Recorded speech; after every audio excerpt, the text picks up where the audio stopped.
Senhoras e senhores telespectadores da TV Otimista, senhoras e senhores internautas do blog do Edson Silva, estamos começando agora o nosso programa desta terça-feira, dizendo que os integrantes da Comissão Parlamentar Mista de Inquérito, CPMI, estão reunidos agora para definir os convocados ou convidados a prestarem os primeiros depoimentos na investigação que faz o Congresso Nacional para apurar responsabilidades de agentes públicos, inclusive por omissão, nos atos de vandalismo que ocorreram em Brasília no dia 8 de janeiro passado, causando danos materiais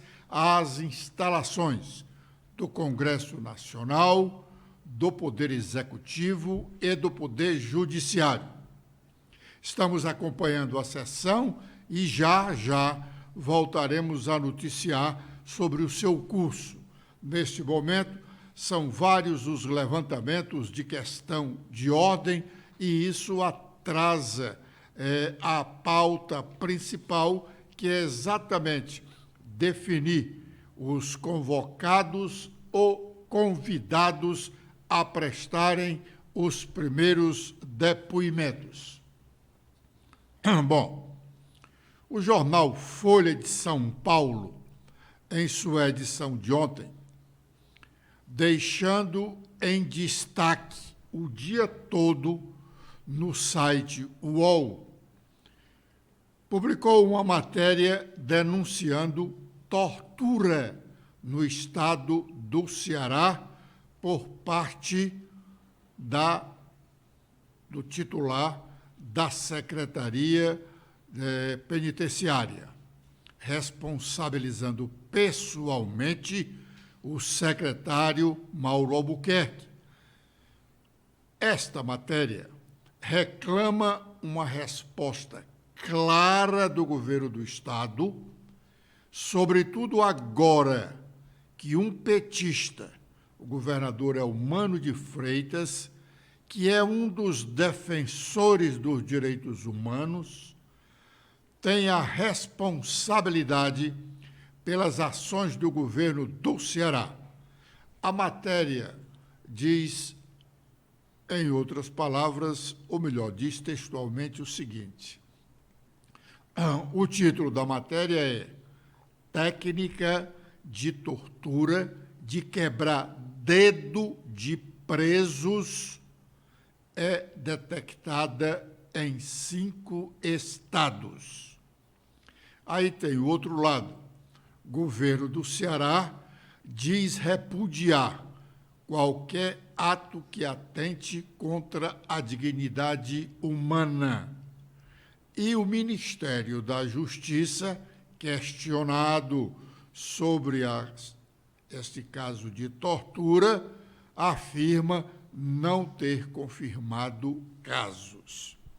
Muito bem, quebrar dedo de presos é conhecido por alguns cearenses que têm um pouco mais de idade.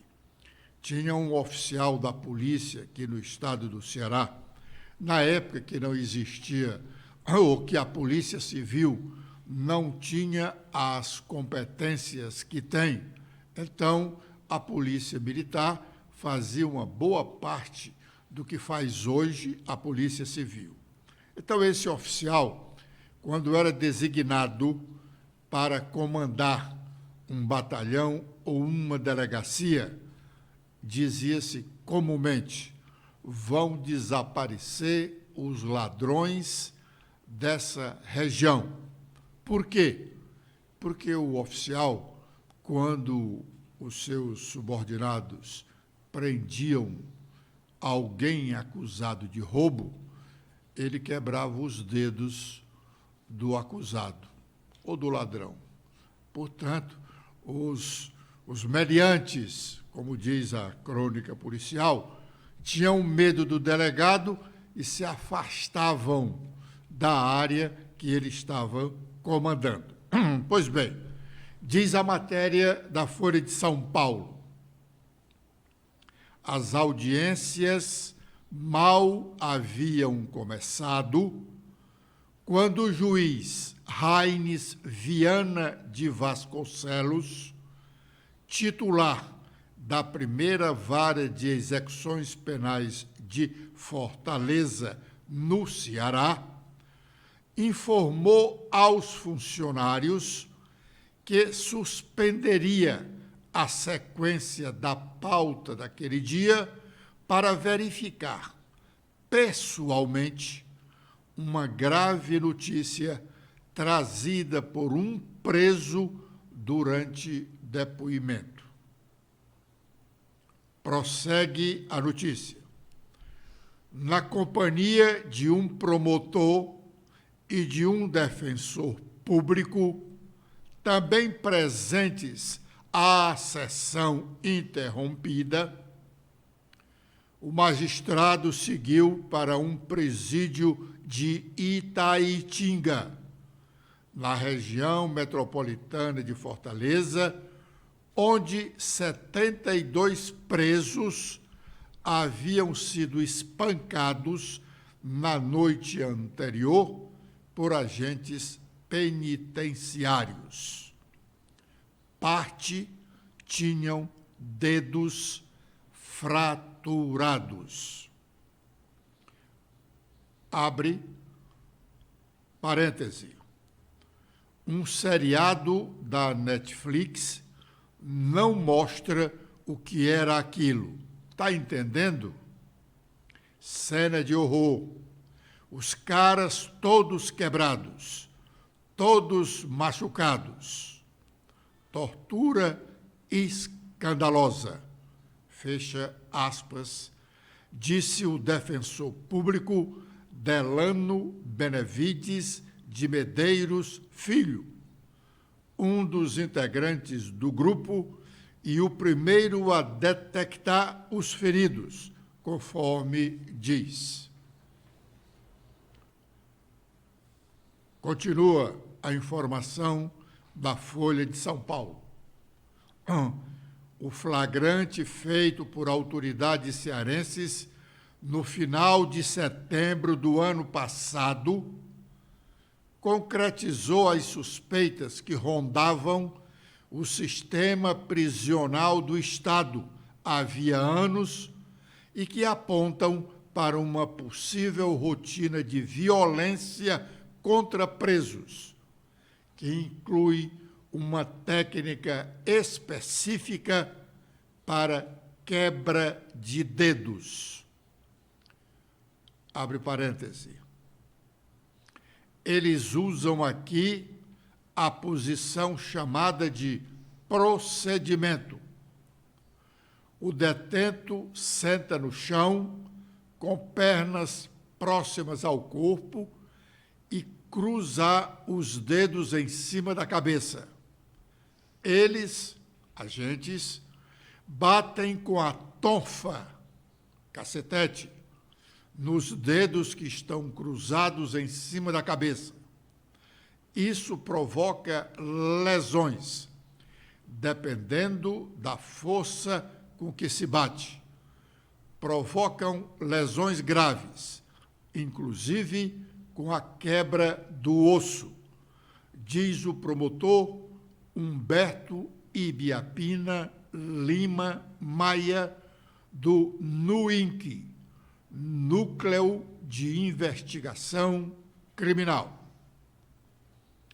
Essa técnica, prossegue a notícia, essa técnica de quebra-dedos não é, porém, exclusividade do Ceará, segundo Bárbara Suelen Coloniese, perita do Mecanismo Nacional de Prevenção e Combate à Tortura.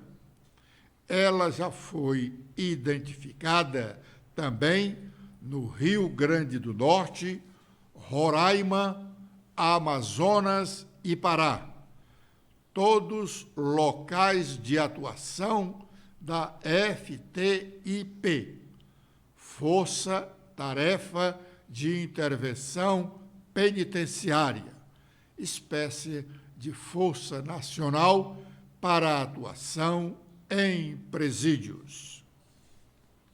Bom, aí prossegue a informação e vem as explicações do secretário do secretário Luiz Mauro Albuquerque Araújo, apontado, diz a Folha de São Paulo, apontado como um dos grandes nomes da Força Tarefa e um dos idealizadores do procedimento. Segundo ele, segundo as explicações do secretário sobre os dedos, foram em respostas às declarações da Universidade Federal do Rio Grande do Norte, Juliana Melo, antropóloga, que acompanhou as suspeitas de tortura no sistema prisional do Estado e que também integrava a mesa da audiência pública de 2017. O Estado do Ceará nega que tenha havido ou que haja tortura nos presídios. Mas é uma declaração muito simplória para o libelo que é esta denúncia. E repetimos, o governador Elmano de Freitas precisa vir a público com veemência esclarecer o denunciado. Agora é o momento de de fazermos o nosso primeiro intervalo e já estaremos de volta com a segunda parte do nosso programa.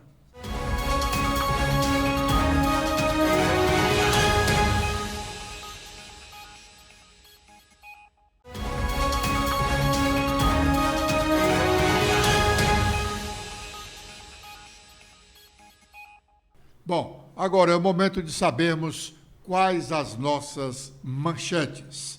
Stephanie. Olá, Edson. Olá, internautas do blog do Edson Silva.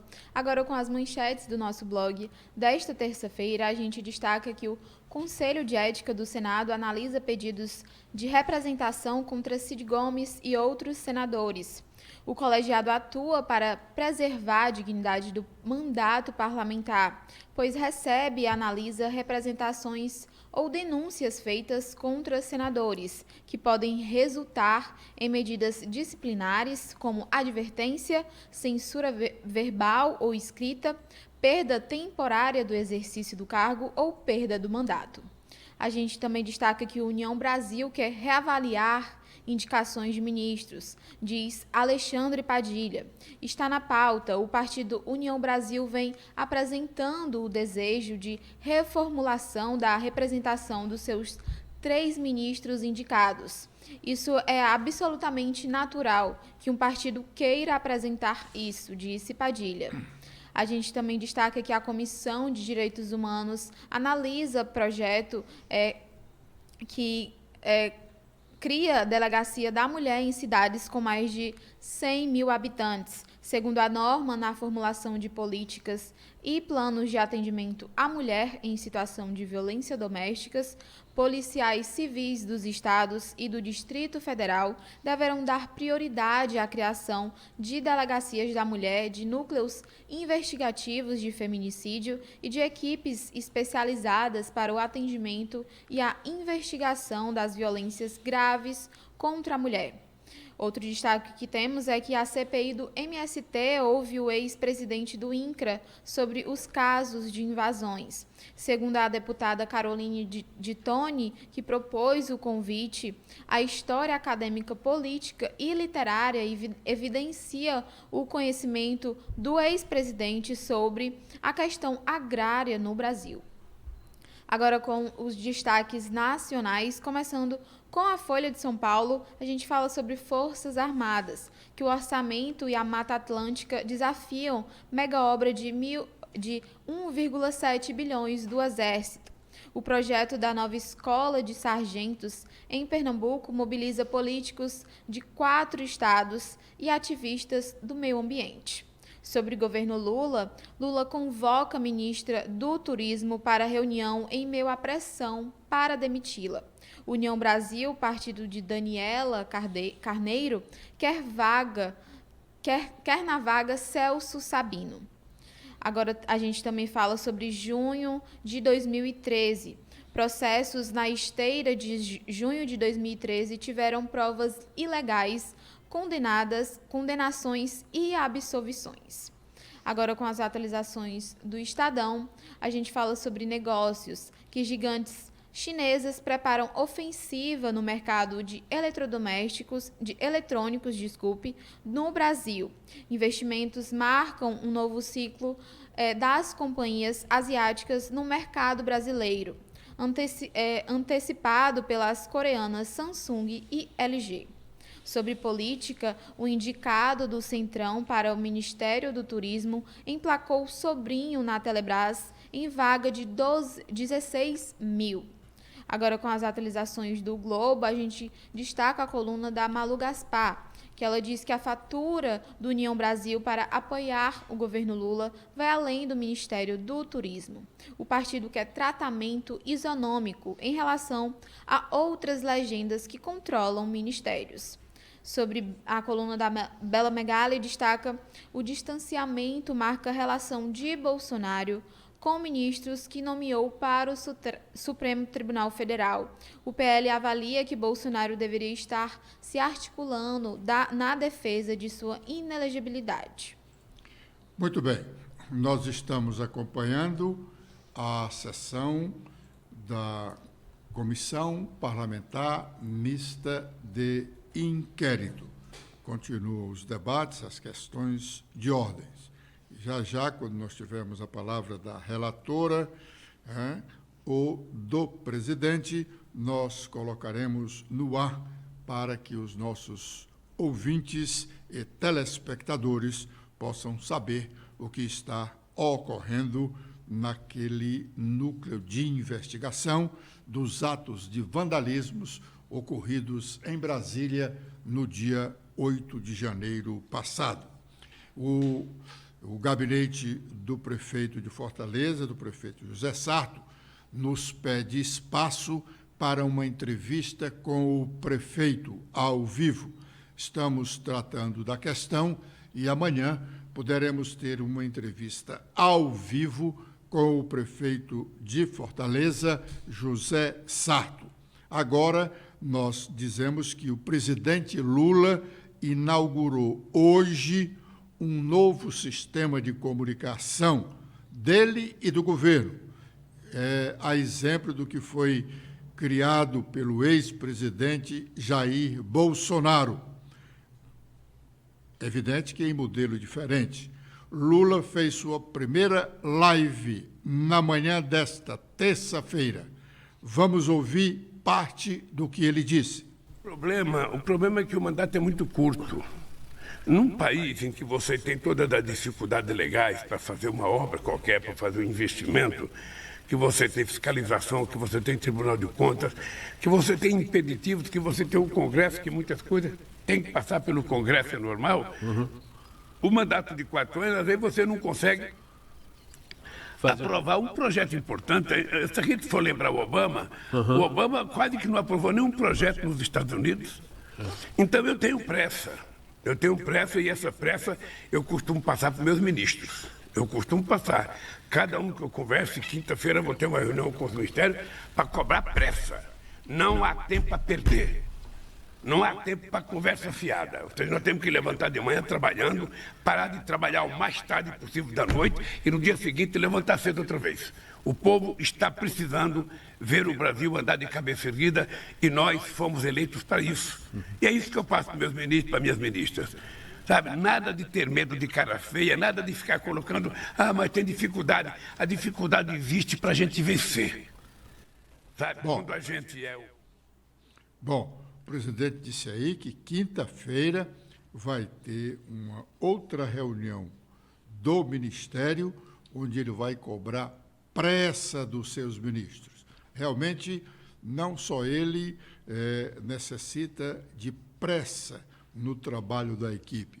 mas a população brasileira quer que o governo mostre realmente a que veio além do seu discurso.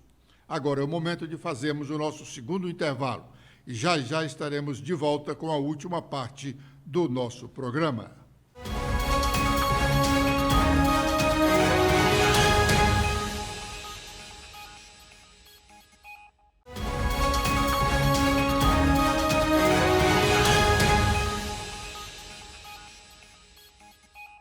Bom, nós ouvimos o presidente Lula dizendo que quer pressa dos seus ministros.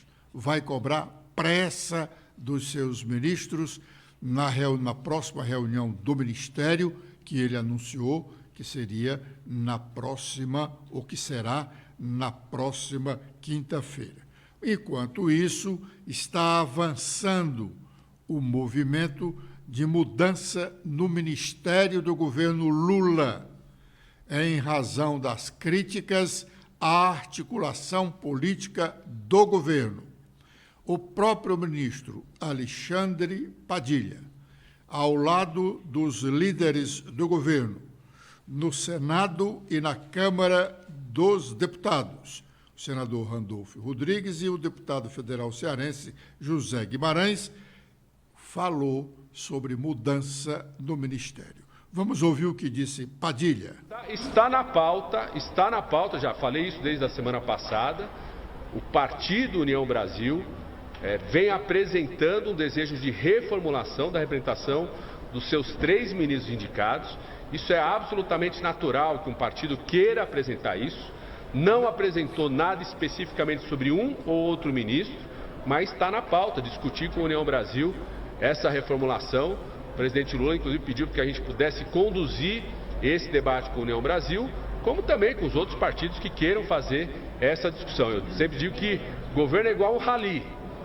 De vez em quando, durante o rally, você tem que trocar o motorista, tem que trocar o pneu. O que importa é estar no caminho certo. Esse é um governo que tem um rumo, tem um caminho certo, tem conseguido aprovar suas 5 prioridades que estavam estabelecidas no Congresso Nacional nesse primeiro semestre. Vamos trabalhar para terminar o semestre concluindo essas 5 prioridades aprovadas, como eu tenho feito até esse momento. Vai manter o seu rumo, eventualmente durante o rally, com algum obstáculo, solo diferente, alguma situação diferente, você pode ter que trocar motorista, copiloto, pneu, algum equipamento. Isso é absolutamente natural, não está em questão a qualidade da gestão de nenhum ministro ou ministra. Bom, me parece que o ministro Padilha está exagerando. Não se pode comparar o governo a um rally, trocar pneu, trocar algum motorista. Motorista é o presidente da República, é ele que guia o seu ministério, guia as ações do governo. Trocar o motorista, uma vez foi trocado, recentemente aqui trocou-se a presidente Dilma Rousseff. Antes havíamos trocado o presidente Collor de Mello. Se ele acha que é possível também fazer essa troca, está ruim. O problema é que o governo está demonstrando fraqueza.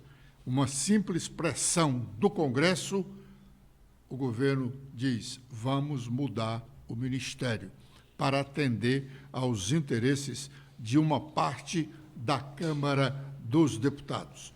Governo fraco não gera expectativa de sucesso. Infelizmente, o governo precisa ser forte sem ser ditador. O presidente foi eleito para governar com a colaboração do Congresso e do Poder Judiciário, os 3 poderes da República trabalhando harmonicamente. O governo, mudando o ministério, como pretende mudar, está assinando um atestado de fraqueza. Obrigado pela audiência dispensada. Amanhã, neste horário, com a proteção de Deus, estaremos de volta para um novo programa. Stephanie. Nós agradecemos a audiência e você pode acompanhar mais notícias no nosso blog, que atualizamos diariamente. Até amanhã.